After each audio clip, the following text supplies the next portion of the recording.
Hey there, this is Ben Corker from BenzoChess.com. And also my screen name is BenzoChess on a couple of websites. Yeah, another exciting video of a Irish Gambit. You know, I'm playing the Irish Gambit lately here and there, uh, just for fun because it's a crazy sacrifice. And in a real tournament game, I would not play this, but in like maybe Blitz sometimes, I would actually play it because it's really tactical. It's really crazy, a lot of attacking, and White can pull off some very strong moves if Black doesn't know how to defend it. So, uh, not too often I lose these type of games, but okay, I played against my buddy, uh, that I met at one of the chess tournament. He's a doctor, so the doctor's in the house. Let's see how the doctor does. So Benzo is white, or Benzo chess is white, and the doctor is black. So let's see what happens here. Let's see if the doctor can pull off the victory here against the Irish Gambit. Okay, as we know, the first move is e4. Now, here comes the knight sacrifice. As always, the Dark Knight is actually, if you have not seen this, the Dark Knight protects this, the White Knight attacks that, and usually when someone's protecting, you don't want to attack it. But this is a Gambit, and it's just for fun. I wouldn't recommend to anybody trying to improve their game to play it, but if you just want to watch a funny Gambit and how games could go, if, I don't know, just out of craziness. So, okay. So the crazy drunken Irish knight sacrifices himself so we can gain a little space and central control. Now the knight moves out of the way, so yeah, now we're protecting that pawn. So we sacrifice our knight for a pawn. So let's see if the doctor can actually defend well and keep his material advantage in this game. He shadows his bishop. I'm bringing my knight, trying to get my knight to this very square right here, so I can at least maybe have protection on this square later on when I castle. So, okay. He pushes the d6. I just developing. He's developing. We're all developing. That's a good thing. You want to bring all your pieces out into the game because that's where the main thing or main part of the game goes. Okay. Now I'm trying to figure out, should I really push my pawn here? I do not know. Well, okay, let's see what happens in the game. I move my, a very important move. I moved my rook here to, line up with the queen and king for a possible uh, deadly pin that could happen in the future. But what happens is the knight moves. Now I'm thinking, I wonder if this is a good move. Just calculating right now, I'm just looking at what if I were to push my pawn here. It's just really opening both bishops are open up now. Uh, and then on this square where I push my pawn, I'm aiming to take here and just have a huge attack on the queen and king whenever that bishop is moved away. So, but that's just from analyzing right now. I did not play that. What did I forgot what I played. I played bishop right there. Okay, so I think I was wanted to support the square even more when I pushed. Um, yeah, that's quite interesting. Oh, I think because this bishop right here actually protects that square too. So if I would have pushed here, we would have done some exchanging, and then the bishop will win it and has two knights to actually defend it. So yeah, that's a lot of guys going after e5. Wow, that's everybody could go after e5. Well, that didn't happen, so that's why I didn't push pawn, I guess.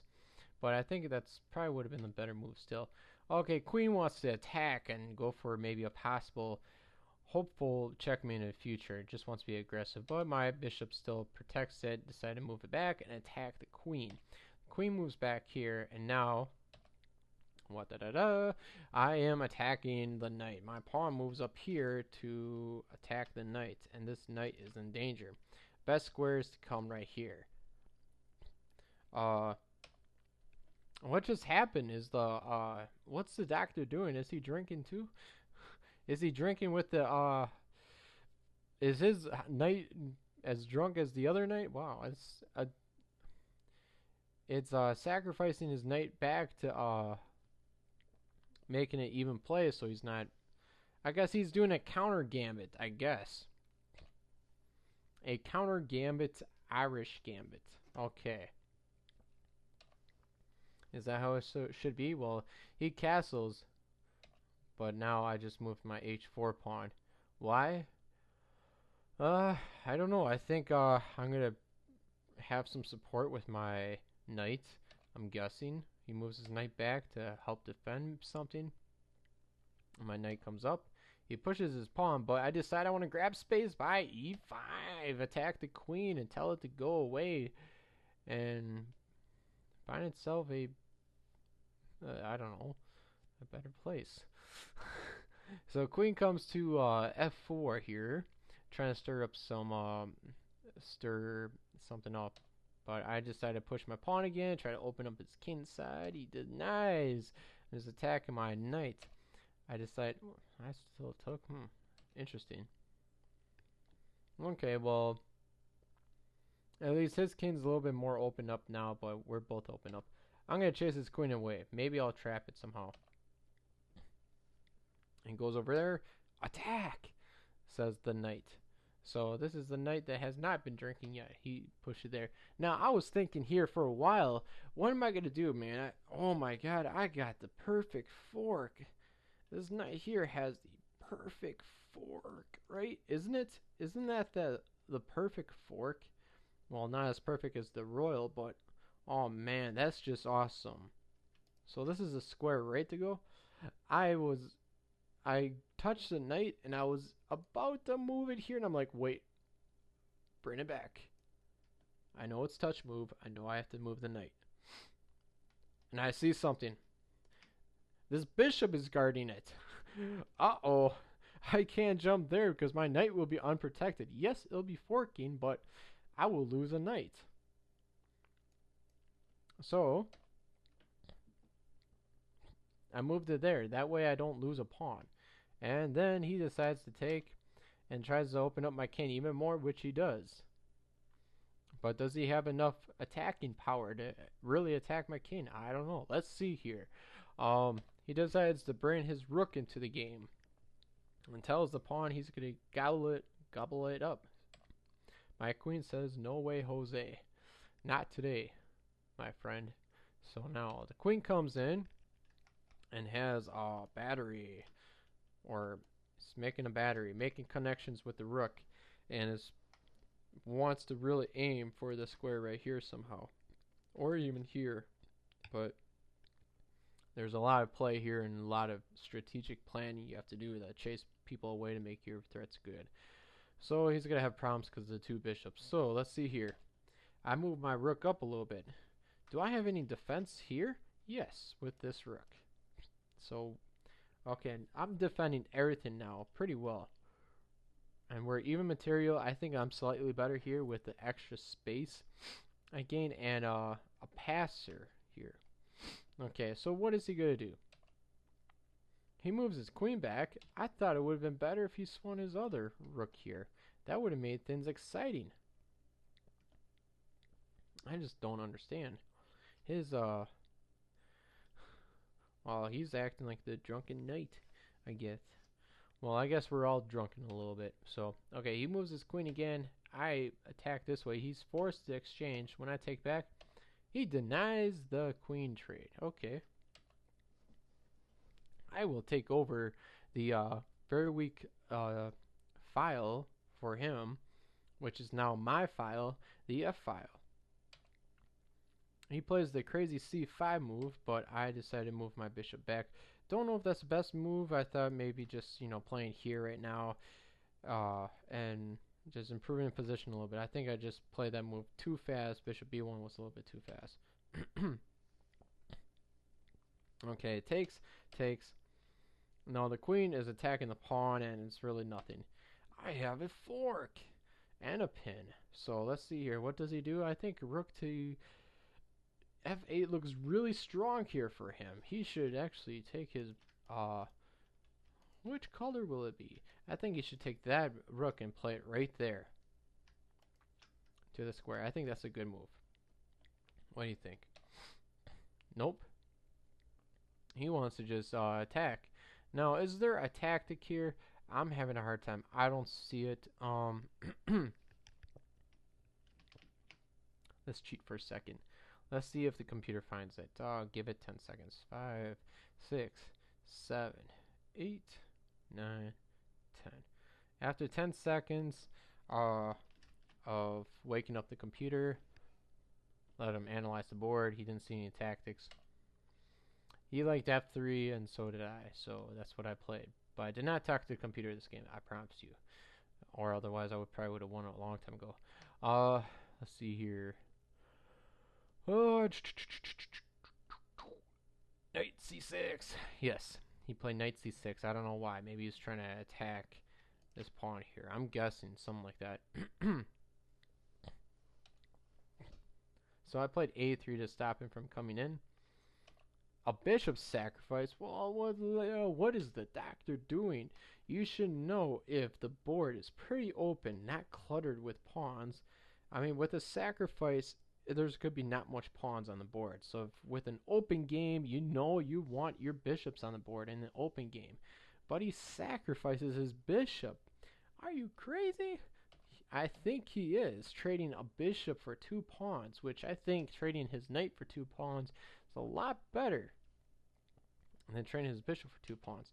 In a tactical thing, the computer, let's see here. Does he say any exchanges would have been good? Let's see here. He is down pretty much over 2 pawns with that bishop sack. But let's see here. If he would have done the knight sack instead, he is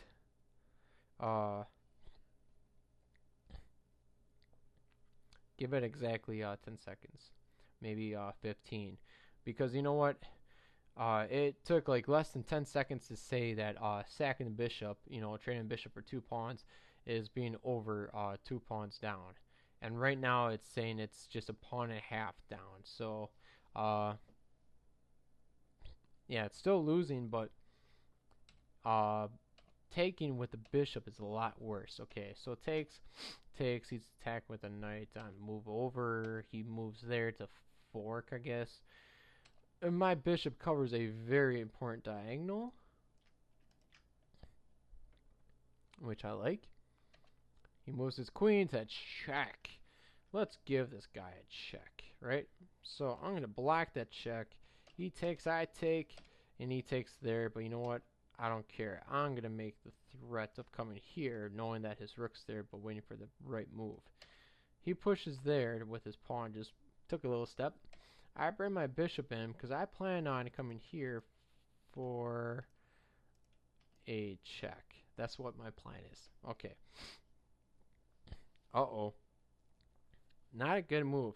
I think he really lost the game here because after this move, the doctor resigned, realizing that he's being forked. So with his counter sacrifice, and then sacrificing again, leads into a bad position where his knight doesn't jump far and he got forked, and it's game over. Lights out America. So once again, Benzo Chess wins again, playing the Irish Gambit. I have lost a couple of times playing the Irish Gambit, but not too often. Playing as black on the black side, I'm not too good, but playing on the white side, for some reason, a lot of crazy tactics happen for me. So actually, it's a crazy fun type of game to play. You want to know my opening preparation for the Irish Gambit? I don't have any. I just go for crazy moves. That's all I go for. So yes, so I hope you guys enjoy this game. Is there anything I could improve on? I don't know. Maybe, maybe not. Who knows? But yes, thank you for watching this Irish Gambit, and stay tuned for some more games. I know I have one other game. If I can find it, I'll post it up. Otherwise, I'll probably play a live session Irish Gambit. Thank you for watching, and please subscribe and comment if you want to see more, or if you want to say anything about this game. Thank you for watching, and good night, America.